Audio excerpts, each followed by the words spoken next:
Hello students, my self गौरव मिश्रा और आज बच्चों मैं आपसे बात करने के लिए आ गया हूँ ग्रेविटेशन का एक बहुत ही खूबसूरत सा नया टॉपिक लेकर। और आज का हमारा टॉपिक है orbital velocity and period of revolution of the satellites. बच्चों, आज हम लोग जो सैटेलाइट्स होते हैं उनकी ऑर्बिटल वेलोसिटी क्या होनी चाहिए, उनका पीरियड ऑफ रिवॉल्यूशन क्या होना चाहिए, इस बारे में डिस्कस करेंगे। तो सबसे पहले तो हमको ये जानना चाहिए कि सैटेलाइट्स क्या होते हैं। तो the celestial bodies revolve around the planets are called satellites. ऐसे आकाशीय पिंड, ऐसी सेलेस्टियल बॉडीज जो प्लैनेट्स के अराउंड रिवॉल्व करते हैं उनको हम लोग सैटेलाइट्स कहते हैं। बच्चों, सैटेलाइट्स दो तरीके के होते हैं। One is the natural satellite and other is the artificial satellites. बच्चों, नेचुरल सैटेलाइट्स कौन से होते हैं? ऐसे सैटेलाइट्स जो नेचर में खुद ही पाए जाते हैं उसको हम लोग क्या कहते हैं? नेचुरल सैटेलाइट कहते हैं। जैसे अर्थ हमारी एक प्लैनेट है, ठीक है, और अर्थ के चारों तरफ एक सैटेलाइट रिवॉल्व कर रहा है जो बाय नेचर इटसेल्फ पाया जाता है। वो कौन सा है? वो है मून। तो moon is a natural satellite, ठीक है। और हम बात करें तो कुछ सैटेलाइट ऐसे होते हैं जो मेड बाय पीपल्स होते हैं, जो लोग बनाते हैं। ऐसे सैटेलाइट्स को बच्चों हम लोग आर्टिफिशियल सैटेलाइट्स कहते हैं। तो आर्टिफिशियल सैटेलाइट्स कौन से होते हैं? The satellites which launched by the peoples, ठीक है, आर कॉल्ड आर्टिफिशियल सैटेलाइट्स। जैसे हमारे देश का आर्यभट्ट, भास्कर, इस टाइप के जो सैटेलाइट्स हैं ये सब क्या हैं? आर्टिफिशियल हैं, हमारे देशवासियों ने खुद बनाए। बच्चों, अब अगर मैं यहां बात करूं कि किसी सैटेलाइट को लॉन्च अप करते हैं, ठीक है, तो वो तो बहुत लंबा सा प्रोसेस है कि बहुत सारे रॉकेट की हेल्प से सैटेलाइट को किसी ऑर्बिट में लॉन्च किया जाता है। ऑर्बिट का मतलब सैटेलाइट को अर्थ से एक पर्टिकुलर हाइट दे दी जाती है और उस हाइट में वो सैटेलाइट अर्थ के चारों तरफ घूमता रहता है, ठीक है। ये आर्टिफिशियल सैटेलाइट्स में होता है। नेचुरल सैटेलाइट को तो खुद ही हाइट मिल चुकी है जो वो उसी ऑर्बिट में मूव करते रहते हैं। तो जिस रास्ते पे सैटेलाइट मूव करता है उस रास्ते को हम लोग बोलते हैं बच्चों ऑर्बिट। अब हम सपोज कर लेते हैं कि एक सैटेलाइट है जिसका अपना मास m है और किसी ऑर्बिट में अर्थ के चारों तरफ रिवॉल्व कर रहा, ठीक है। और मान लेते हैं सेंटर पे ये क्या है? ये अर्थ है, ठीक है। और अर्थ का अपना जो रेडियस है वो क्या है? RE है। अर्थ का अपना मास कितना है? ME है, ठीक है। और ये सैटेलाइट m मास का VO वेलोसिटी से अर्थ के चारों तरफ रिवॉल्व कर रहा है, ठीक है। अब हमको इस सैटेलाइट की orbital velocity means VO find करनी है। बच्चों, आपको पता होना चाहिए कि कोई भी ऑब्जेक्ट सर्कुलर मोशन परफॉर्म अगर कर रहा है तो ये 100% होता है कि उस ऑब्जेक्ट को कहीं ना कहीं से एक फोर्स मिल रहा होगा। किधर? सेंटर की तरफ। और उस फोर्स को हम लोग क्या बोलते हैं? वेरी गुड, उस फोर्स को हम लोग बच्चों बोलते हैं सेंट्रीपिटल फोर्स, ठीक है। तो जब ये सैटेलाइट अर्थ के चारों तरफ घूम रहा है तो इसको एक सेंट्रीपिटल फोर्स मिल रहा होगा जो कि इसको अर्थ के चारों तरफ घुमा रहा होगा, ठीक है। अगर वो सेंट्रीपिटल फोर्स ना मिले तो क्या ये सैटेलाइट चारों तरफ घूमेगा? कभी नहीं। अब वो सेंट्रीपिटल फोर्स मिलता कहां से है? तो the centripetal force is due to gravitation force of the earth. जो सेंट्रीपिटल फोर्स को मिलता है वो किस वजह से मिलता है? अर्थ ग्रेविटेशन फोर्स उसको लगाती है। उस ग्रेविटेशन फोर्स से अर्थ अपने सेंटर की तरफ इसको खींचती है और वो जो ग्रेविटेशन फोर्स है वही सेंट्रीपिटल फोर्स बन जाता है, ठीक है। अगर हम ये सपोज कर लें कि सेंटर से इस सैटेलाइट की डिस्टेंस स्मॉल r है, अर्थ के सेंटर से इस सैटेलाइट की डिस्टेंस कितनी है बच्चों? स्मॉल r, ठीक है। तो इस सैटेलाइट पर ग्रेविटेशन फोर्स कितना लग रहा होगा ये जरा सोचिए। तो ग्रेविटेशन फोर्स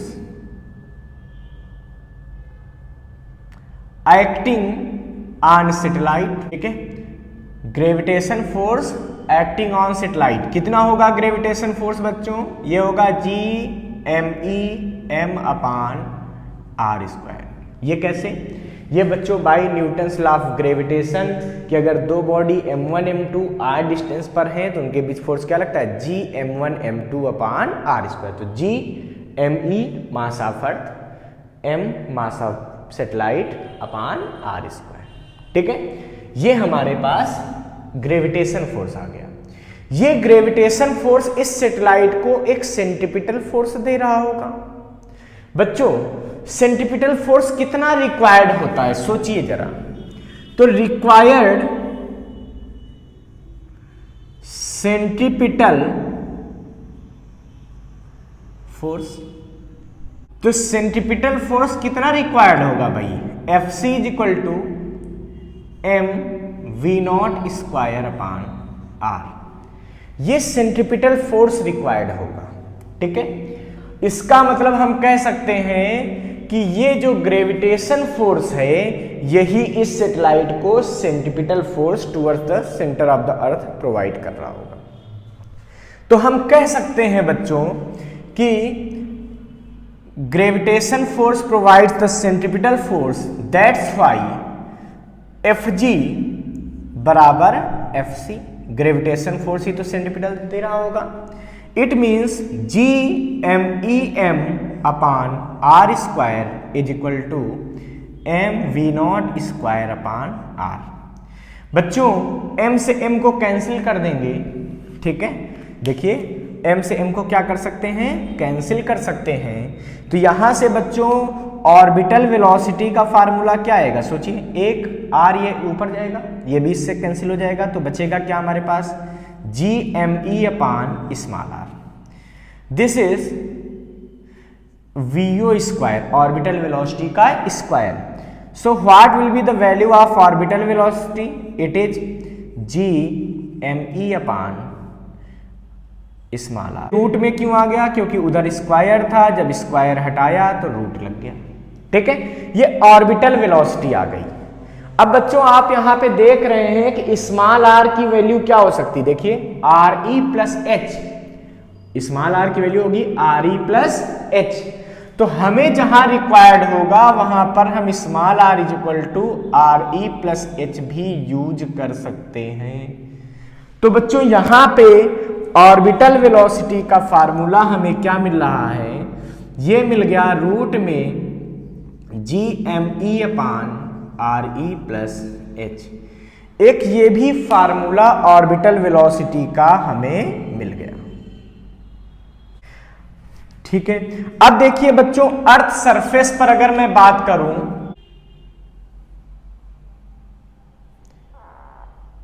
अगर मैं अर्थ सरफेस पर बच्चों यहां पे बात करूं तो मुझे पता है कि G(m)(e) का जो रिलेशन होता है वो कितना होता है? Small g re²। ये रिलेशन बिटवीन स्मॉल g और कैपिटल G आपको पढ़ाया गया होगा, ठीक है। तो G(m)(e) = स्मॉल g re²। अगर मैं यहां वैल्यू पुट कर देता हूं तो ऑर्बिटल वेलोसिटी कितनी मिल जाएगी बच्चों? ये हो जाएगी small g re² re + h, ठीक है। अब आपको यहां पे बच्चों साफ साफ दिखाई दे रहा होगा कि जो ऑर्बिटल वेलोसिटी है, ठीक है, वो कहां पर डिपेंड कर रही है? वो डिपेंड कर रही है height of satellites from the earth surface, कि अर्थ सरफेस से कितनी हाइट पर सैटेलाइट रिवॉल्व कर रही है, चारों तरफ चक्कर लगा रही है, उस हाइट पर डिपेंड करता है। बच्चों आपको दिख रहा है कि जैसे जैसे हाइट बढ़ती जाएगी सैटेलाइट की स्पीड घटती जाएगी। h को बढ़ाएंगे सैटेलाइट की स्पीड क्या होगी? घटेगी, ठीक है। या मैं कह सकता हूं यहां से कि अगर हाइट को डिक्रीज करते जाएंगे तो VO की वैल्यू क्या होती जाएगी? इंक्रीज होती जाएगी। अब बच्चों यहां पे मैं बात करता हूं, ठीक है, कि सबसे ज्यादा सैटेलाइट की स्पीड कब हो सकती है। भाई जैसे जैसे पास आता जाएगा मींस हाइट कम होती जाएगी, वैसे वैसे उसकी स्पीड क्या होगी सैटेलाइट की, बढ़ती जाएगी। ये रिलेशन बता रहा हमको, ठीक है। तो बात यहां पे ये आ रही बच्चों कि इस सैटेलाइट की मैक्सिमम स्पीड कब होगी। तो देखिए इफ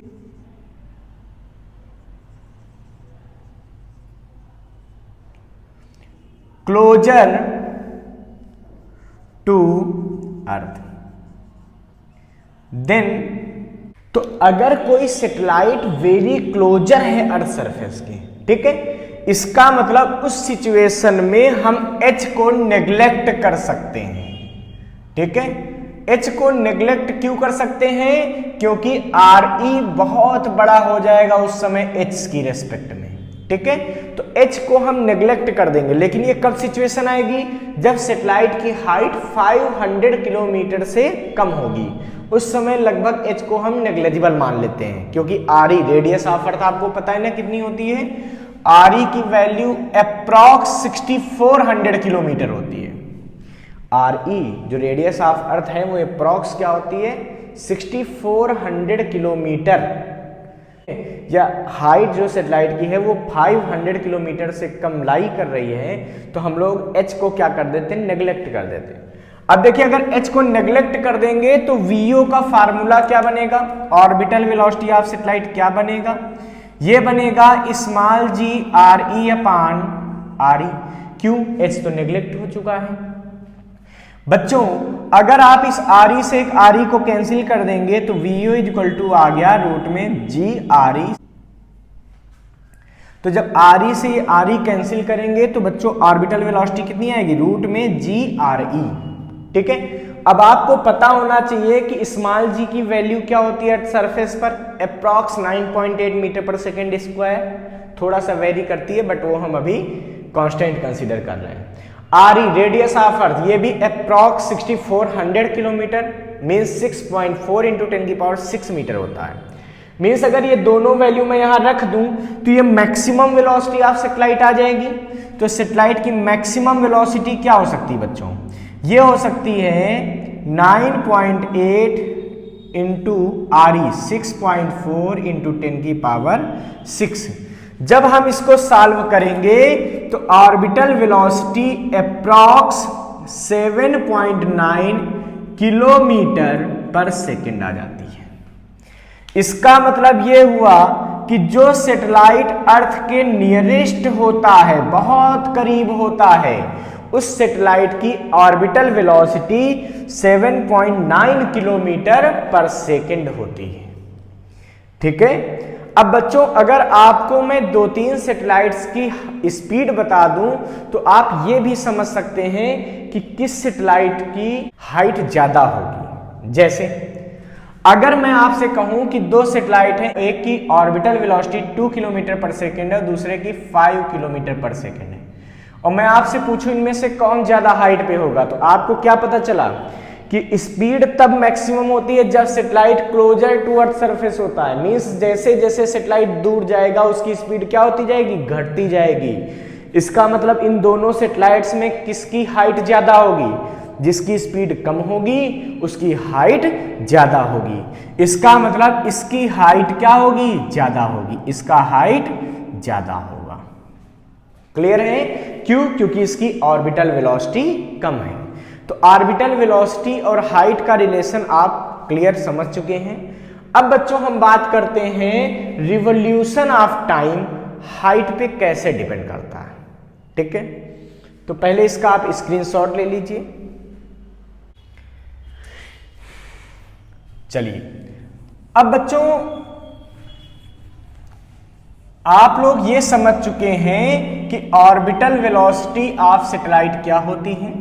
अब period of revolution of satellite हम कैलकुलेट करेंगे।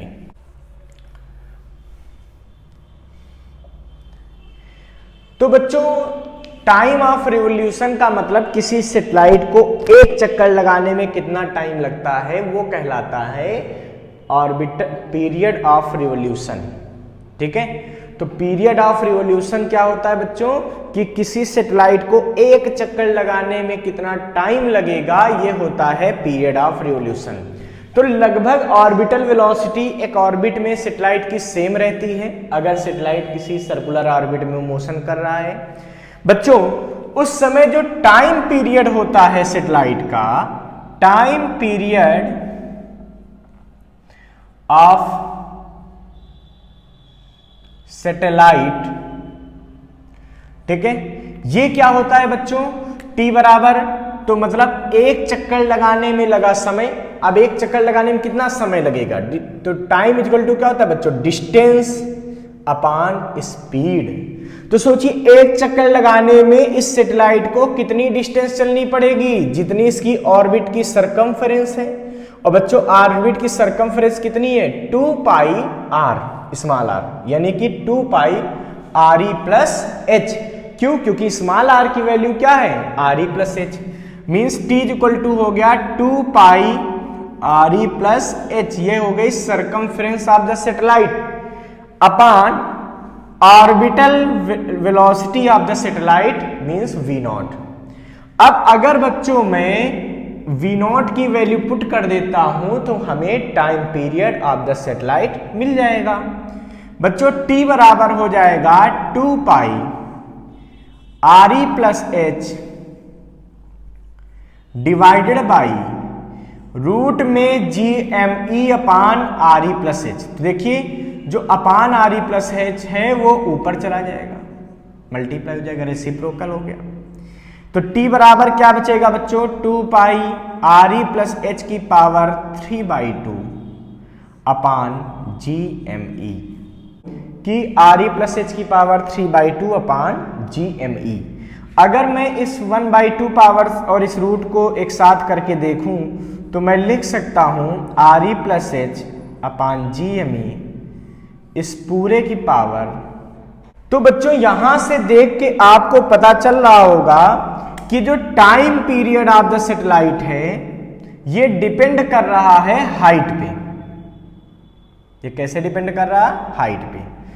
और अगर हाइट को इंक्रीज किया जाएगा सैटेलाइट की, ठीक है, हाइट इंक्रीज होगी तो उसका टाइम पीरियड भी क्या होगा, इंक्रीज होगा। इसका मतलब ये हुआ, देखो जब h बढ़ेगा तो t की वैल्यू भी बढ़ेगी। सो the time period of satellite depends on the height of satellite from the earth surface. तो बच्चों सबसे पहले तो हमको ये समझना चाहिए कि टाइम की सबसे मिनिमम वैल्यू क्या हो सकती, ठीक है। तो सीधी सी बात है, जो सैटेलाइट अर्थ के बहुत क्लोजर होगा, भाई क्या देख रहे हैं, h जितना कम होता जाएगा, भाई h जितना कम होता जाएगा t भी उतना ही कम होता जाएगा। इसका मतलब जो satellite closer to the earth surface होगा उसकी टाइम पीरियड क्या होगी, कम होगी। तो लिख देंगे यहां पे if satellite revolving near to earth surface, near to earth surface, अगर कोई सैटेलाइट अर्थ सरफेस के नियर हो, नियर का मतलब मैंने बताया ना 500 किलोमीटर से कम, क्यों, क्योंकि आर ई बहुत ज्यादा होती है। तो बच्चों h is less than R E हो जाएगा इस केस में। तो इस समय हम h को नेग्लेक्ट कर सकते हैं। जब h को नेग्लेक्ट कर देंगे तो टाइम पीरियड ऑफ सैटेलाइट उस समय क्या बनेगा, 2 पाई रूट में R E cube upon G M E, ठीक है। दिस इज इक्वेशन नंबर 1, ठीक है। वी नो दैट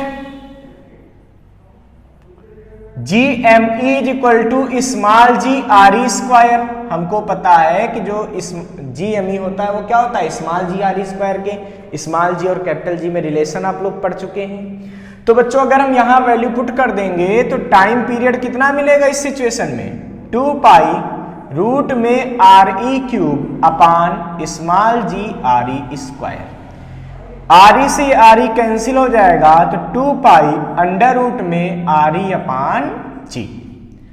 अगर आप सारी वैल्यू पुट कर दीजिए, आर ई की वैल्यू अप्रॉक्स 6400 किलोमीटर, 6.4 10 की पावर 6 मीटर, स्मॉल जी 9.8 मीटर पर second square.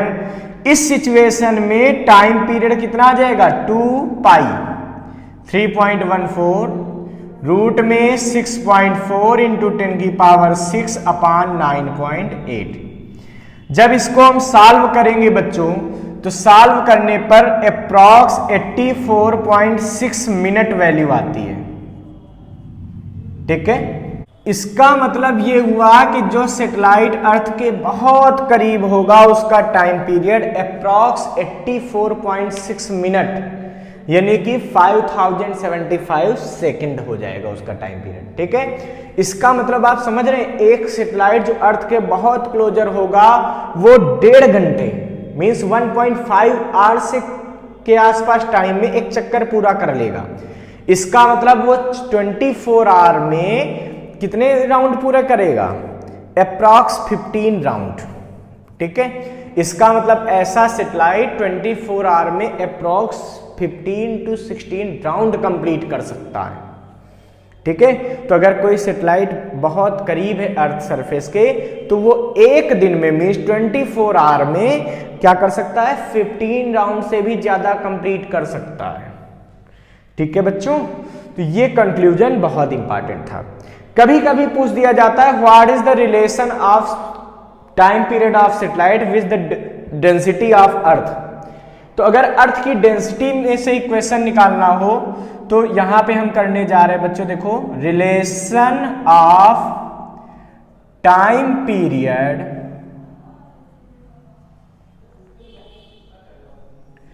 With density of earth.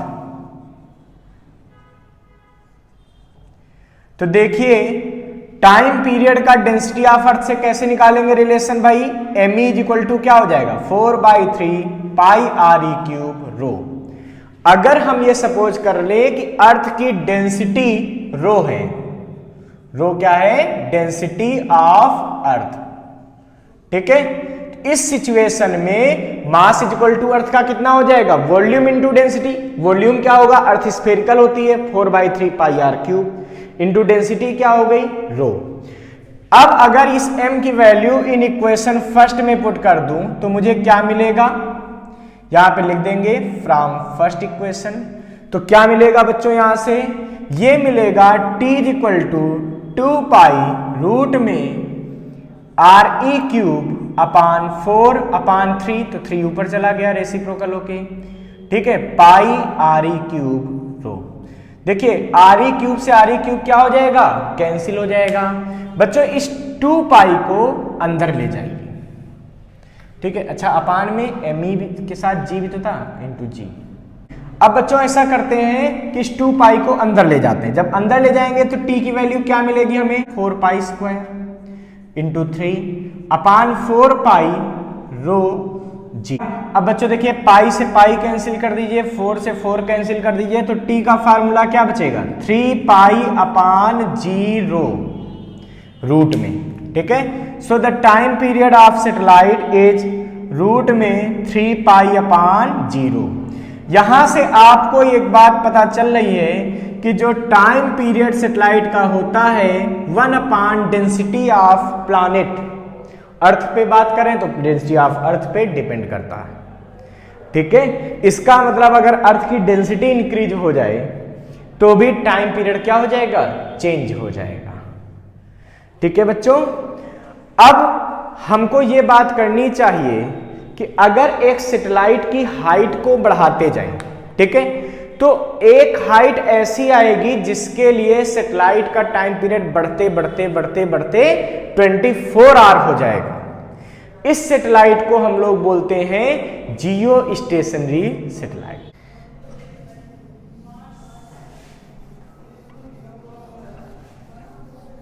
ठीक है, तो जियो स्टेशनरी सैटेलाइट का जो टाइम पीरियड होता है वो अर्थ के टाइम पीरियड के क्या हो जाता है, इक्वल हो जाता है। और अगर वो सैटेलाइट इक्वेटर के अराउंड रोटेशन कर रहा हो तो अर्थ से देखने पर वो सैटेलाइट हमेशा रेस्ट में दिखाई देता है। ठीक है, तो इस सैटेलाइट का टाइम ऑफ रिवॉल्यूशन अर्थ के टाइम ऑफ रिवॉल्यूशन के बराबर। इस सैटेलाइट की ऑर्बिटल वेलोसिटी जो होती है वो इस तरीके से सेट कर दी जाती है कि उसका एंगुलर वेलोसिटी अर्थ के एंगुलर वेलोसिटी के सेम हो जाता है। हमको ये देखना चाहिए इस सैटेलाइट की अर्थ सरफेस से हाइट क्या होगी, क्योंकि ये सैटेलाइट्स कम्युनिकेशन के लिए बहुत इंपॉर्टेंट है। टीवी स्टेशन की ब्रॉडकास्टिंग हो, इन सब के लिए इन सैटेलाइट्स का बहुत यूज किया था। मीन्स कम्युनिकेशन के लिए इन सैटेलाइट्स का बहुत ज़्यादा यूज होता है। तो बच्चों इन सैटेलाइट्स की हाइट कैसे निकाली जाएगी, तो देखिए टी का फार्मूला क्या होता है, 2 पाई रूट में RE प्लस H का होल क्यूब अपान GME। अगर मैं टी की वैल्यू फाइंड कर लेता हूं, 24 यहां पे रख दूं, तो ये टी की वैल्यू 24 आवर्स, इसका मतलब हो गया 24 इंटू 60 इंटू 60, ये क्या बन गया बच्चों, सेकेंड। ठीक है, पता है ना, 60 से मल्टीप्लाई किया 24 इंटू 60 मिनट में कन्वर्ट हो गया टाइम, और फिर 60 से मल्टीप्लाई किया ये सेकंड में कन्वर्ट हो गया। सो RE plus H will be, तो सोचिए यहां से RE प्लस H की वैल्यू पहले कितनी आएगी, तो RE प्लस H की वैल्यू क्या आएगी, सोचिए क्यूब इज इक्वल टू यह आएगा T square upon 4 pi square into GME। RE plus H का क्यूब, यहां से जब इसको स्क्वायर करेंगे दोनों तरफ तो ये आ जाएगा। जब ऐसा हो गया बच्चों तो RE प्लस H कितना आ गया, यह आ गया root cube of T square GME upon 4 pi square. ठीक है, अब अगर हम RE प्लस H की वैल्यू फाइंड करना चाहते हैं तो सारी वैल्यू पुट कर देंगे। टी स्क्वायर, टी की वैल्यू कितनी है, 24 इंटू 3600, इस पूरे का स्क्वायर। जी, कैपिटल जी की वैल्यू क्या होती है, 6.67 इंटू 10 की power -11 ME, mass of earth. Mass of earth कितना होता है बच्चों, 6 into 10 to the power 24 kilogram अपान में 4 पाई स्क्वायर 3.14 का होल स्क्वायर, और इस पूरे का रूट क्यूब। जब इस वैल्यू को आप सॉल्व करेंगे तो RE प्लस H जो है ये आता है लगभग 42,200 किलोमीटर। कितना आता है, अप्रॉक्स 42,200 किलोमीटर। इसका मतलब इस सैटेलाइट की अर्थ के सेंटर से डिस्टेंस, स्मॉल r क्या होता था, distance from the centre of earth. ठीक है, तो सेंटर से कितनी अर्थ की डिस्टेंस होनी चाहिए, 42,200 किलोमीटर। और अगर आप इसको अर्थ सरफेस से डिस्टेंस देखना चाहते हैं तो H देख लीजिए, वो क्या थी, height of satellite from the surface of earth, वो क्या होगी 42,200 माइनस RE। RE की वैल्यू अप्रॉक्स 6400 किलोमीटर, तो आ जाएगा 42,200 माइनस 6400 किलोमीटर। तो जब हम इसको सॉल्व करेंगे तो ये आएगी अप्रॉक्स 35,800 किलोमीटर। तो the height of Jio stationery satellite from the earth surface is approx 35,800 kilometre from the surface of earth. ठीक है, और ये सैटेलाइट्स कम्युनिकेशन में बहुत ज़्यादा यूजफुल होते हैं। अब आप इस इंफॉर्मेशन का स्क्रीनशॉट ले लीजिए और फिर नेक्स्ट लेक्चर में हम लोग नए टॉपिक पे डिस्कस करेंगे।